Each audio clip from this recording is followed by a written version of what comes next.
আসসালামু আলাইকুম এভরিওয়ান, আবারও চলে আসলাম নতুন আরেকটি ব্লগ নিয়ে। আজকে সকাল সকাল রিহান যাবে স্কুলে, রিহানের বাবা অফিসে। তো নাস্তার রেডি করতেছি, নাস্তার জোগাড় যন্ত্র হইতেছে সব কিছু। এই যে আলু ভাজি করলাম, হয়ে গেছে প্রায়। তো রুটি ভাজতেছি, রিহান খাবে ডিম ভাজি দিয়ে রুটি, ওর জন্য ডিম ভাজি। আর ও যেহেতু সকালে টিফিন নিয়ে যায়, আপনারা জানেনই অনেকেই হয়তো, ও সকালে নাস্তা করে যায় না, কারণ ওর টিফিনটা 9:30টার সময় হয়।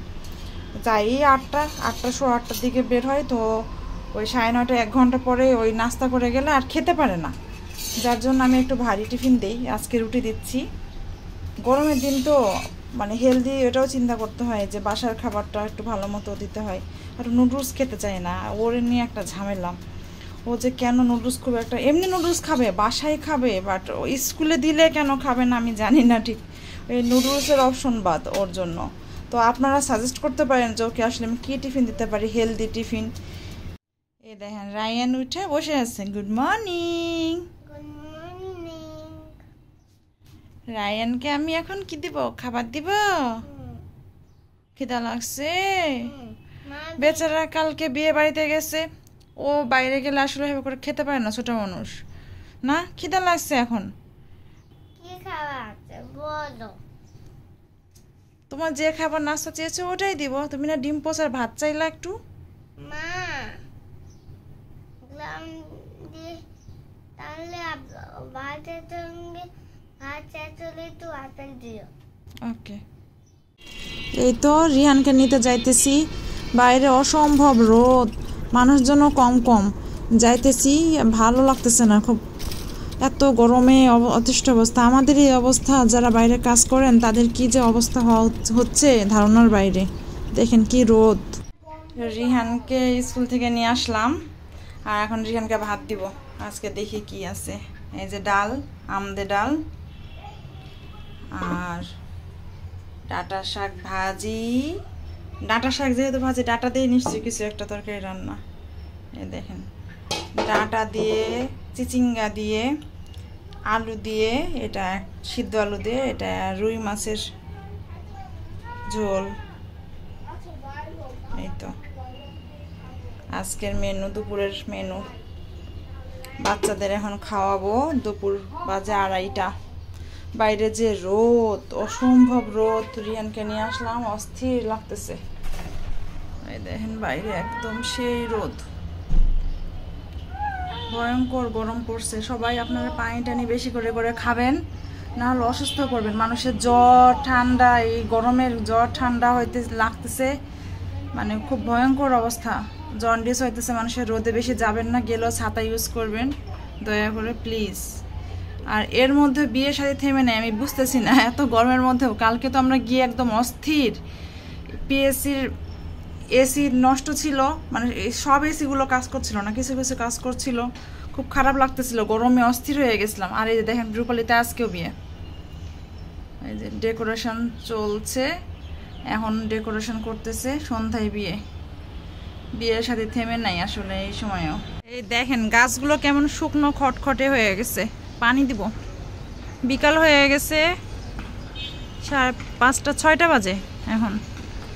বিকাল হয়ে গেছে, সারা দুপুরে রোদ পড়ে একদম গাছগুলো শেষ। পানি দিয়ে দিই একটু। অ্যালোভেরা গাছে তো পানি লাগে না, তাও হালকা হালকা। যে রোদ, শুকিয়ে গেছে। এই তো গাছগুলোর অবস্থা দেখেন, শেষ। বিকালের রোদ, রোদ পড়ে গেছে, এখন সূর্য ডুবে যাচ্ছে, চলে যাচ্ছে বাসায়। সূর্য চলে যাচ্ছে বাসায়, দেখেন এই তো। আর শেষ বিকালের রোদে নাকি মায়া লুকায় থাকে। এই আলোটুকু, শেষ বিকেলের আলোয় কোনো মেয়ের পরে যদি পড়ে আলো, তাকে নাকি মায়াবতী লাগে। হুমায়ুন আহমেদের বই থেকে জেনেছি অবশ্য। আপনারা যারা হুমায়ুন আহমেদের ফ্যান আছেন তারা নিশ্চয়ই জানবেন। তো আমারও ভালো লাগে ওনার বই, অনেক ভালোই লাগছে। বেশ অনেক বই, মোটামুটি প্রায় সব বই পড়া শেষ। এখন ওনার মতো আসলে আর কাউকে পাওয়া হয় না। এখন আর ওই আগ্রহটা নাই, বই মেলাতে যাবো, হুমায়ুন আহমেদের নতুন কি বই আসবে কিনবো, এরকম আগ্রহ আর নাই। তো শেষ বিকেলের আলোর কথা, যে এটা দেখলে মনে পড়ে গেল হুমায়ুন আহমেদের কথা। মায়াবতী, মনে হয় যে এই আলো পড়বে, যে মেয়ের পরে তাকে মায়াবতী লাগবে, তাকে মায়া মায়া, তার চেহারার মধ্যে একটা মায়া মায়া ভাব আসবে, এটা মনে হচ্ছিল।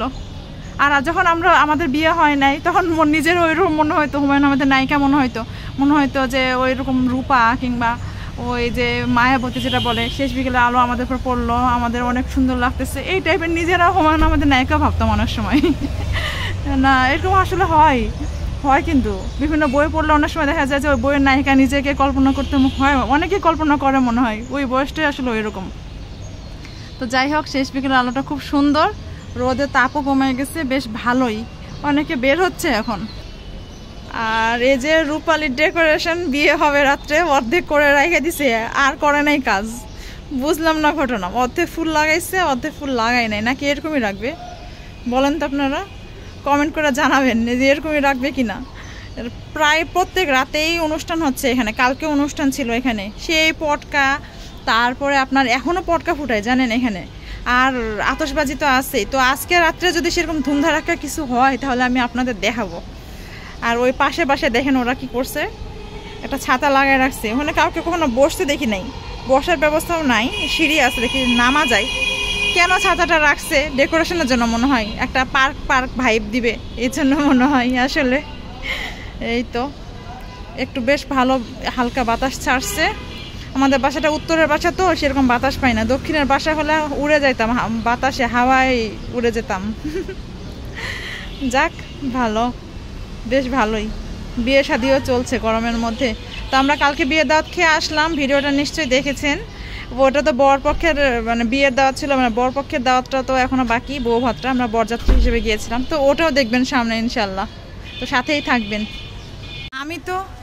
আমি তো গাছ দেখালাম, তো গাছগুলোতে যে পানি দিলাম এখন বিকালবেলা, ফুলও ফুটছে গাছে, দেখেন একসঙ্গে 2টা গাছ, সাদা নয়নতারা গোলাপি নয়নতারা একসঙ্গে লাগানো। আর আমি এর মধ্যেই, আমার যেহেতু আর টব নেই, মাটিও নাই, তো আমি এর মধ্যেই কতগুলা পুঁই শাকের ডাঁটা লাগাই দিচ্ছি। সেদিন পুঁই শাক নিয়ে আসছে, রান্না করা হয়েছে, আমি বললাম আম্মুকে যে পুঁই শাকের ডাঁটা লাগাইতে, তো শাহনাজ বললো পুঁই শাকের ডাঁটা যে কোনো অবস্থায় লাগালেই বেঁচে যায়, এটা নাকি সহজে মরে না। তো দেখেন আসলেই তাই, কয়েকটা দিন পানি দিলাম, এখন এটা কুশি বের হয়েছে, দেখেন এই যে কুশি দেখতে পাচ্ছেন, কুশি বের হয়েছে, কিন্তু এই যে জুম করে দেখাই, এই দেখছেন কুশি বের হয়ে গেছে, নতুন কুশি।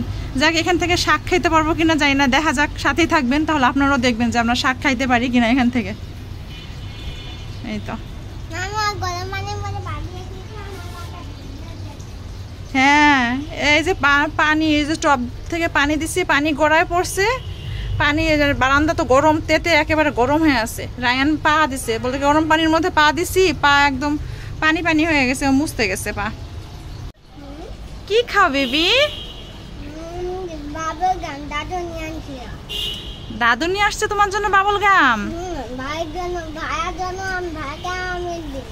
ভাইয়াকেও দিয়েছো? ওই যে কালকে বিয়ে খেয়ে আসছে, এখন রাত বাজে তখন 11টা 11:30 বাজে, সে সময় ও বলতেছে আমাকে এখনই বাবল গাম কিনে দাও। তো আমরা বিয়ের সাথে খেয়ে আসছি, তার মধ্যে দুনিয়ার গরমে এমনি এক একজন অবস্থা খারাপ হয়ে গেছে, পর দোকান টোকানো বন্ধ হয়ে গেছে, পরে আব্বু বলছে এখন তুমি বাবল গাম কোথায় পাবা, পরে ও এমন জিদ, পরে বলছে তোমাকে সকালে কিনে দিব, যে আজকে কিনে নিয়ে আসছে ওর জন্য। খুশি তুমি? খোলা দেখছেন, ঘুটঘুটা চোখ দেওয়া সবই দেখে। সকালে বানাইছিলাম আলু ভাজি, কালকে পান খাইয়ে জিহ্বা পুড়ে গেছে পুরা, মানে পান একটা খাইছি সমস্যা হয় নাই, পরে পান খাইছি, রায়ান ওখানকার ওই যে মিষ্টিগুলো বের করে নিছে, পানের ওই পান খেয়ে জিহ্বা পুড়ে গেছে, স্বাদ পাই না, পরে লবণ বেশি হয়ে গেছে, যে একটু ধুন্দল দিয়ে এটা অ্যাডজাস্ট করে নিব এখন। এই তো রাত্রে ঘুমানোর টাইম, রায়ানের কি মনে হয়েছে বাবাকে জড়ায় ধরে আদর করতেছে, খুবই আদর, তাই না রায়ান? খুব ভালোবাসা, মাকেও ভুলে গেছে সে। আজকে কি বাবা বুকো না মা বুকো?